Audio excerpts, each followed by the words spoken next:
अशोक सम्राट के वंशज मौर्य वंश के बौद्ध राजा वरदत्त मौर्य की हत्या उसी के ब्राह्मण सेनापति पुष्यमित्र शुंग ने धोखे से की थी और खुद को मगध का राजा घोषित कर लिया। उसने राजा बनने पर पाटलिपुत्र से सियालकोट तक सभी बौद्ध विहारों को ध्वस्त करवा दिया था तथा अनेक बौद्ध भिक्षुओं का कत्लेआम किया था। पुष्यमित्र शुंग बौद्धों पर बहुत अत्याचार करता था और ताकत के बल पर उनसे ब्राह्मणों द्वारा रचित मनुस्मृति अनुसार हिंदू धर्म कबूल करवाता था। इसके बाद ब्राह्मण पुष्यमित्र शुंग ने अपने समर्थकों के साथ मिलकर पाटलिपुत्र और सियालकोट के मध्य क्षेत्र पर अधिकार किया और अपनी राजधानी साकेत को बनाया। पुष्यमित्र शुंग ने इसका नाम बदलकर अयोध्या कर दिया। अयोध्या अर्थात बिना युद्ध के बनाई गई राजधानी। राजधानी बनाने के बाद पुष्यमित्र शुंग ने घोषणा की कि जो भी व्यक्ति भगवाधारी बौद्ध भिक्षु का सिर काट कर ले आएगा उसे 100 सोने की मुद्राएं इनाम में दी जाएगी। इस तरह सोने के सिक्कों के लालच में पूरे देश में बौद्ध भिक्षुओं का कत्लेआम हुआ। राजधानी में बौद्ध भिक्षुओं के सिर आने लगे। इसके बाद कुछ चालाक व्यक्ति अपने लाए हुए सर को चुरा लेते थे और उसी सर को दोबारा राजा को दिखाकर स्वर्ण मुद्राएं ले लेते थे। राजा को पता चला कि ऐसा लोग धोखा कर रहे हैं तो राजा ने एक बड़ा पत्थर रखवाया और राजा बौद्ध भिक्षु का सर देकर उस पत्थर पर मरवाकर उसका चेहरा बिगाड़ देता था। इसके बाद बौद्ध भिक्षु के सर को घाघरा नदी में फेंकवा देता था। राजधानी अयोध्या में बौद्ध भिक्षुओं के इतने सर आगे कि कटे हुए सरों से युक्त नदी का नाम सरयुग अर्थात सरयू हो गया। इसी सरयू नदी के तट पर पुष्यमित्र शुंग के राजकवि वाल्मीकि ने रामायण लिखी, जिसमें राम के रूप में पुष्यमित्र शुंग और रावण के रूप में मौर्य सम्राट का वर्णन करते हुए उसकी राजधानी अयोध्या का गुणगान किया था और राजा से बहुत अधिक पुरस्कार पाया था। यही बात वामसेट के संस्थापक वामन मेश्राम भी कह रहे हैं।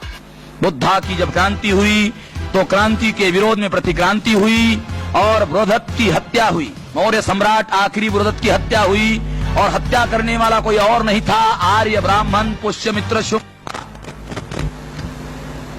पुष्यमित्र शुंग के दरबार में वाल्मीकि राजकवि था और वाल्मीकि ने पुष्यमित्र शुंग को सामने रखकर ही रामायण लिखा। रामायण का राम कोई और नहीं है, पुष्यमित्र शुंग ही है और इसका एविडेंस रामायण में है। इतना ही नहीं, रामायण महाभारत स्मृतियां आदि बहुत से काल्पनिक ब्राह्मण धर्म ग्रंथों की रचना भी पुष्यमित्र शुंग की इसी अयोध्या में सरयू नदी के किनारे हुई। बौद्ध भिक्षुओं के कत्लेआम के कारण सारे बौद्ध विहार खाली हो गए। तब आर्य ब्राह्मणों ने सोचा कि इन बौद्ध विहारों का क्या करे कि आने वाली पीढ़ियों को कभी पता ही नहीं लगे कि बीते वर्षों में ये क्या थे।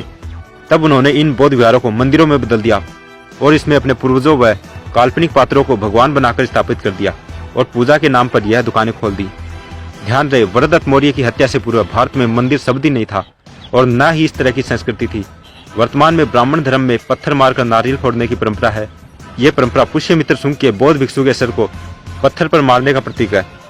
पेरियार रामास्वामी नायकर ने भी सच्ची रामायण पुस्तक लिखी, जिसका इलाहाबाद हाईकोर्ट केस नंबर 412/1970 में वर्ष 1970-71 व सुप्रीम कोर्ट 1971-76 के बीच केस अपील नंबर 291/1971 चला, जिसमें सुप्रीम कोर्ट के justice PN Bhagwati, justice VR Krishna Iyer, justice Murtaza फातिज अली ने दिनांक 16 सितंबर 1976 को निर्णय दिया कि सच्ची रामायण पुस्तक यह सिद्ध करती है कि रामायण नामक देश में जितने भी ग्रंथ हैं वे सभी काल्पनिक हैं और इनका पुरातात्विक कोई आधार नहीं है, अर्थात फर्जी है।